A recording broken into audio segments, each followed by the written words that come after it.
யார வேணாலும் வெட்டி போடுவேன், எந்த காரணமும் தேவையில்லை, பணம் ஒன்றுதான் காரணம். இந்த போதைப் பொருட்களாலும் இந்த கள்ளச்சாராயத்தினாலும் தான் நம் நாடு அப்படி அவதிப்பட்டு கொண்டிருக்கிறது. நீ ஜாதி வாரியா பிரிச்சு ஆட்டாடு, மத வாரியா பிரிச்சு நீ என்ன வேணாலும் பண்ணு. வீரப்பனார் அவருடைய மகள் என்னை சொன்னாங்க கிரிமினல் பேக்ரவுண்ட் அப்படின்னு.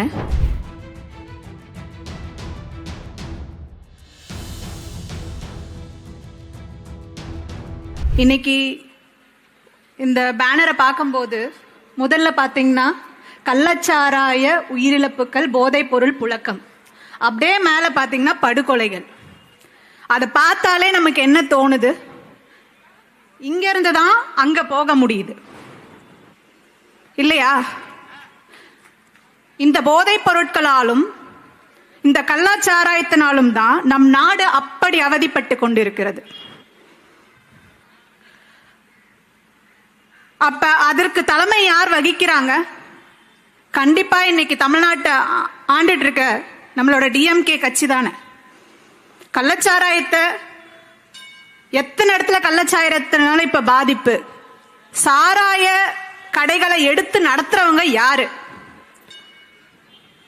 இங்க ஒரு எக்ஸாம்பிளுக்கு சென்னையவே எடுத்துப்போம்.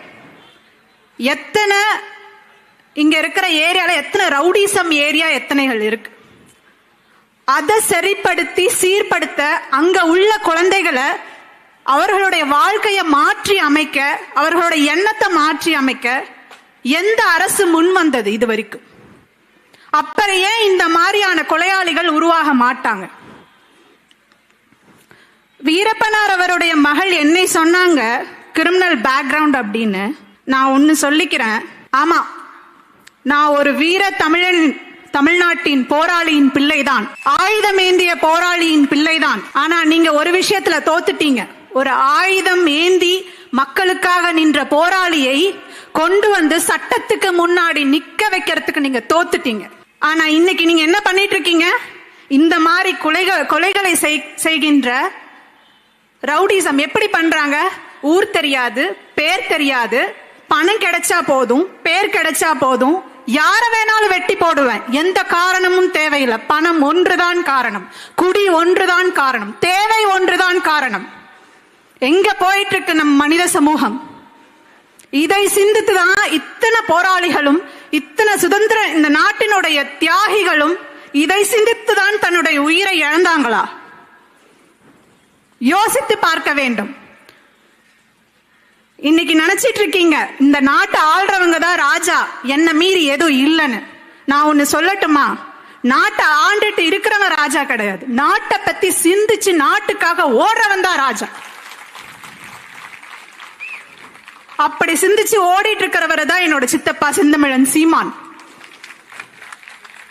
அவர் பின்னாடி இன்னைக்கு கைகோர்த்து நிக்கிறதுக்கு, இப்படி உங்களை கேள்வி கேட்கறதுக்கு எனக்கு இந்த வாய்ப்பு கிடைச்சதுக்கு நான் ஒரு தமிழ் போராளியின் பிள்ளையாக பெருமைப்படுகிறேன்.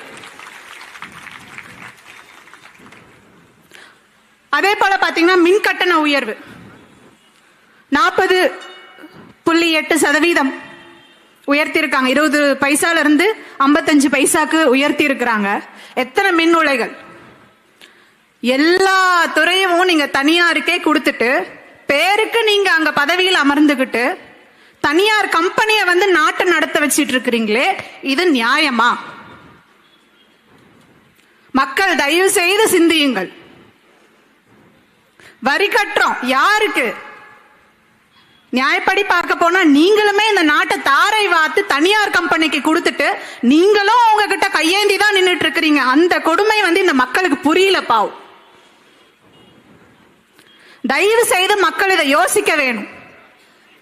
சாராயத்தையும் குடிப்பழக்கத்தையும் கஞ்சா போதையையும் பிறக்கிற பிள்ளைக்கு ஊக்குவிக்கிற, கொடுத்து பழகக்கூடிய சூழ்நிலை ஏற்படக்கூடிய ஒரு நாட்டை நடத்தக்கூடிய, ஆளக்கூடிய ஒரு தலைவர் எப்படி அந்த நாட்டுக்கு சரியான தலைவராக இருக்க முடியும்?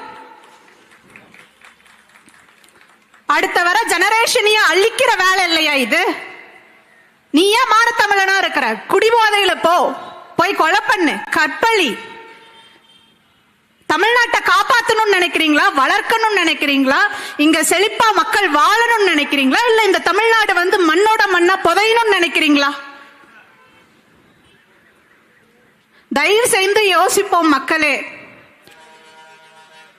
நீங்க நினைச்சிட்டு இருக்கலாம் 1000 போராளிகளை வந்தா போலீஸுகளை ஏவி விட்டு கொன்னுடலாம், இல்ல இந்த மாதிரி என்னோட ஆம்ஸ்ட்ராங் நம்மளோட ஆம்ஸ்ட்ராங் அண்ணாவை கொன்ன மாதிரி மறைமுகமா இந்த மாதிரி ரவுடிகளை ஏவி விட்டு கொன்னுடலாம். எப்படியா ஒண்ணு உயிர் எடுத்துட்டா போதும், பிரச்சனை தீந்தது. அப்படி இல்லை, அவர்கள் போனா அந்த இடத்துக்கு அடுத்தது நாங்க வரும்.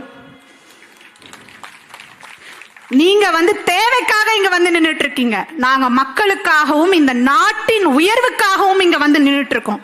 ரெண்டுத்துக்கும் வித்தியாசம் இருக்கு. உங்களுக்கு உயிர் அப்படின்றது வந்துட்டு எந்த அளவுக்கு பாதுகாப்பா இருக்கணும்ன்றது நீங்க எடுத்துக்கிற அந்த ப்ரொடெக்ஷன், ஒவ்வொரு இடத்துக்கும் போறதுக்கு முன்னாடி நீங்க எடுத்துக்கிற அந்த ப்ரொடெக்ஷன் இதுலயே இருக்கு. ஆனா நாங்க உயிரை இழக்கிறதுக்கும் தயங்காமல் தான் இன்னைக்கு மக்களுக்காக இங்க வந்து நின்றுட்டு இருக்கோம். ரெண்டுத்துக்கும் பெரிய வித்தியாசம் இருக்கு.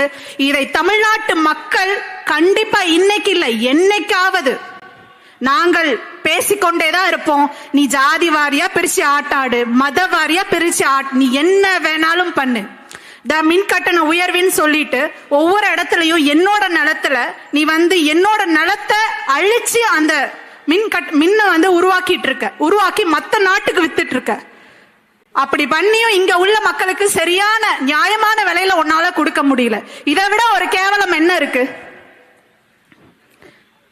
நீ என்ன வேணாலும் பண்ணு, நாங்கள் உருவாகி கொண்டுதான் வருவோம். போராளிகளின் பிள்ளைகளாகவும் மக்களுக்கான தலைவர்களின் பிள்ளைகளாகவும் என்னுடைய சித்தப்பா செந்தமிழன் சீமான் அவர்களின் பின்னாடி நின்றுட்டு தான் இருப்போம். அவர் சொல்ற பாதையை எடுத்து போய்கொண்டுதான் இருப்போம்.